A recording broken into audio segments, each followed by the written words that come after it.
लोग कहते हैं हम फला को कब्रिस्तान उतार के आए हैं। नहीं, तू किसी को लेके नहीं गया, बल्कि मुर्दा तेरा हाथ पकड़ के कब्रिस्तान तक तुझे लेकर के गया है। तुमने उसको उसका घर नहीं दिखाया, बल्कि उसने तुमको तुम्हारा घर दिखाया है। और ये कहा था, नादान, आज जहां मुझे लेकर के आए हो, कल लोग तुम्हें इसी दरवाजे पर लेकर के आएंगे और इसी जगह पे तुम्हें उतार देंगे। वो मंजर कितना अजीब होता है साकिब। आज मूंछ का झगड़ा है, किसी का नाक का झगड़ा है, कोई अपने को माफ करने को तैयार नहीं है, किसी को गुनाहों का मुहासबा करने का मौका नहीं मिलता है, किसी को वक्त नहीं मिलता कि मुस्तफा के जिक्र की महफिल में आकर के बैठ जाया करे। मैं पूछना चाहता हूँ, कायनात में कोई मुस्तफा से ज्यादा मेहरबान हो तो दिखा दो, कोई आका से बड़ा करीम हो तो ला करके दिखा दो, कोई मुस्तफा जाने रहमत से ज्यादा हमारे काम आने वाला हो तो ला करके दिखाओ। उठाओ मरने वालों की तारीखें, आज अकल करके चलते हैं, नहा करके घंटों आईनों के आगे खड़े रहते हैं। मैं तुमसे पूछना चाहता हूँ, वो वक्त भी तो याद कर लिया करो जिस दिन मौत आकर के आपके गले पे हाथ रखेगी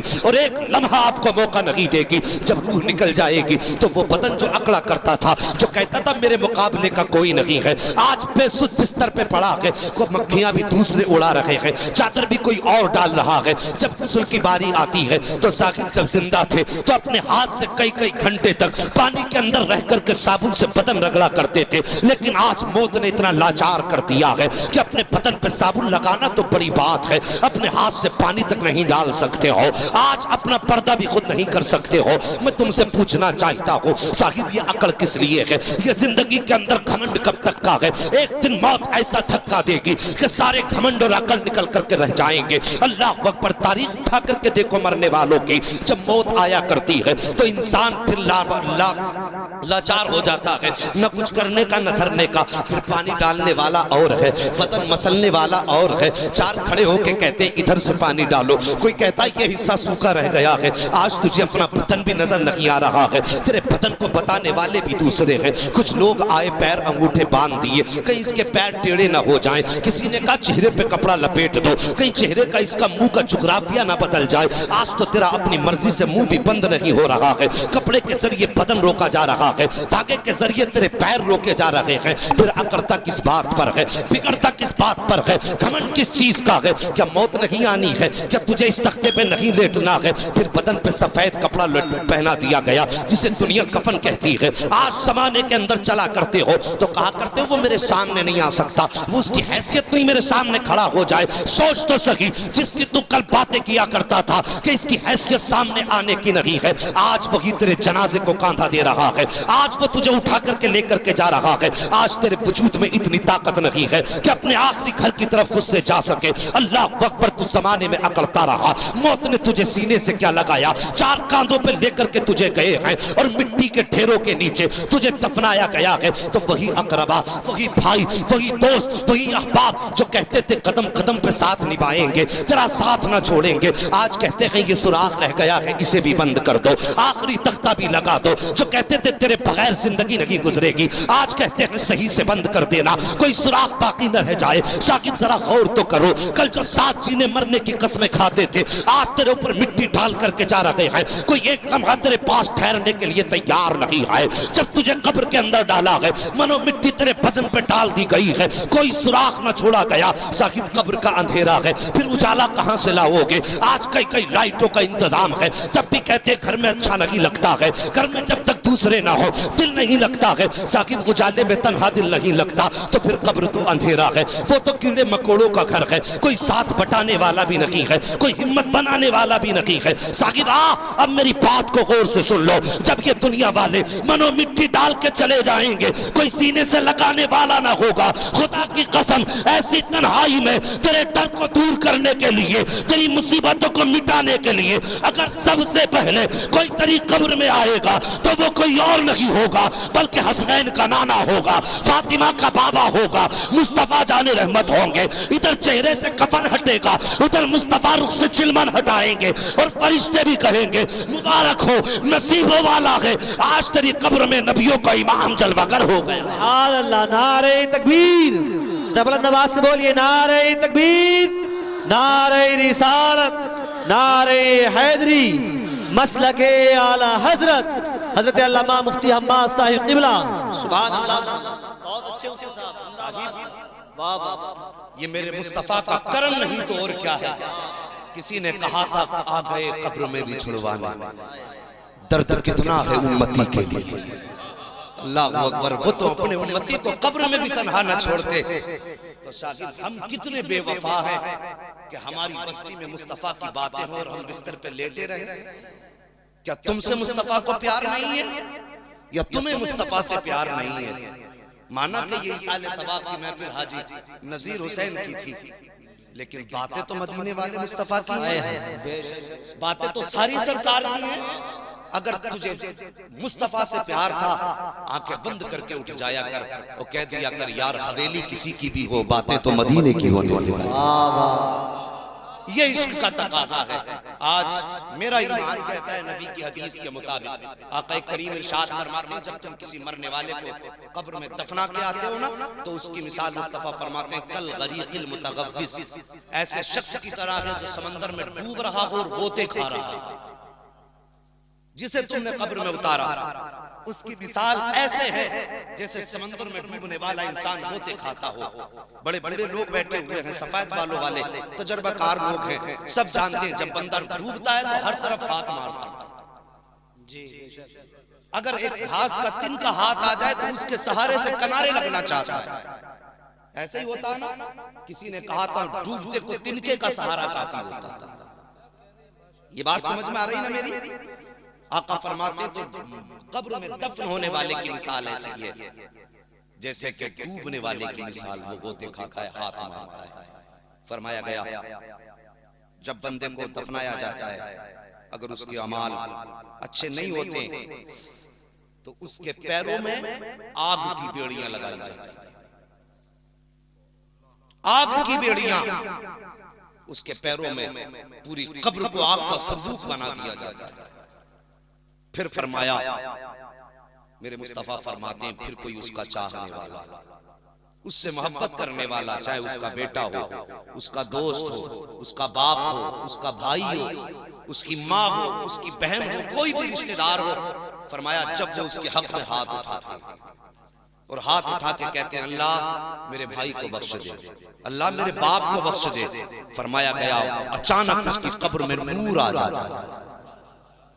नूर आता है उसकी कब्र में और रोशनी ही रोशनी। फिर वो कहता है फरिश्तों बताओ तो सही, जब मुझे दफनाया गया तो अंधेरा था, जब मैं पापी था मेरे सर पे तो गुनाहों की गठरी थी, मेरे अमल का मामला तो ये कब्र को आग का संदूक बनाया गया। अचानक ये ठंडी हवाएं किधर से आ रही हैं और मेरे पैर की बेड़ियां क्यों खुल गई, ये नूर के झोंके कब्र में किधर से आ रहे हैं? तो फरिश्ते कहते हैं मुबारक हो, आज तेरे बेटे ने मुस्तफ़ा के जिक्र की महफिल आबाद कर रखी है।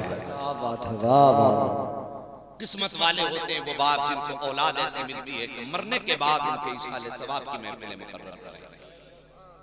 हाँ, वरना हमने तो देखा लोग सिर्फ लकीर पीटा करते हैं। 40 में भगोने बन जाएंगे 40-40, वो इसलिए कि कल रिश्तेदार आ रहे हैं, दोस्त आ रहे हैं, आप आ रहे हैं, उन्हें खिलाना भाई, दिखाना, पता चलना चाहिए हाजी जी के बेटे ने इंतजाम करा। दुनिया कहेगी हाजी जी के बेटे ने सिर्फ 40वें के दिन का खाना नहीं किया बल्कि रात को मुस्तफ़ा के नाम के तराने की भी महफिल आबाद की। हाँ हाँ, तो ये मिजाज है हम लोगों के। तो साहिब मरने वाले के लिए ये बड़ी बरकत की बातें हैं कि मुस्तफ़ा के जिक्र की महफिल आबाद हो। लोग हमसे कहते हैं बड़ा ताज्जुब का मामला यार सुन्नियों में, बेटा पैदा हो तब मिलाद होती है, कोई मर जाए तब मिलाद होती है, हर जगह मिलाद ही मिलाद। हम सीधी सी बात कहते हैं, हम अपना एक उसूल है, मरने की तरफ देख न जीने की तरफ देख, जब चोट लगे दिल को मदीने की तरफ देख। तो उसूल ये है, हमें खुशी मिलती है तब भी मदीना याद आता है और हमें गम मिलता है तब भी मुस्तफ़ा का मदीना याद आता है। इसलिए कि हम ये मानते हैं कि हमारी कोई भी खुशी हमारी अपनी नहीं होती है, हर खुशी का झोंका गुंबदे खजरा से टकरा के आया और मर्ज अगर कोई भी लगे, गम कोई भी हो, तो अपना उसूल हम जानते ये हैं कि उसका इलाज दुनिया के पास नहीं है, उसका इलाज गुंबदे खजरा के आका के पास है। हम तो इसी बुनियाद पे नबी नबी करते हैं, सिर्फ इस बुनियाद पे आका का नाम लिया करते हैं कि कयामत के दिन जब अच्छे आए तो मुस्तफ़ा हम पापियों को देख के कहते हैं फरिश्तों आने दो, ये माना कि ये तुम्हारे साथ पारसा हैं, ये नमाजी जा रहे हैं, ये गाजी जा रहे हैं, ये हाजी जा रहे हैं, ये पारसा जा रहे हैं। काश मुस्तफ़ा हाथ उठा के कह दें फरिश्तों छोड़ दो, जब दुनिया सर्दी में बिस्तर में लेटी थी, ये तन्हाई में बैठ करके अपने बिस्तर छोड़ करके मेरे नाम की महफिलें सजा के बैठे थे। इन्होंने सर्दियों में अपना घर बार छोड़ दिया था। आज मैं इनको हाथ पकड़ के जन्नत का परवाना देना चाहता हूं। सुभान अल्लाह, वाह वाह वाह, जिंदाबाद। नारे तकबीर, नारे रिसालत, मसलके आला हजरत हजरत अल्लामा मुफ्ती हम्माद साहिब क़िबला, महफिल ऐसाले सवाब। सुभान अल्लाह। साहिब, मौत जब आती है तो वो किसी की उजड़ती गोद नहीं देखती। मौत जब आती है तो ये भी नहीं देखती कि बाप के आंसू निकलेंगे, माँ के जिगर पे क्या गुजरेगी, भाई के कलेजे पे क्या होगा। मौत जब आती है तो सारी दुनिया से नजर फेर के सिर्फ अपने मकसद की तरफ आती है।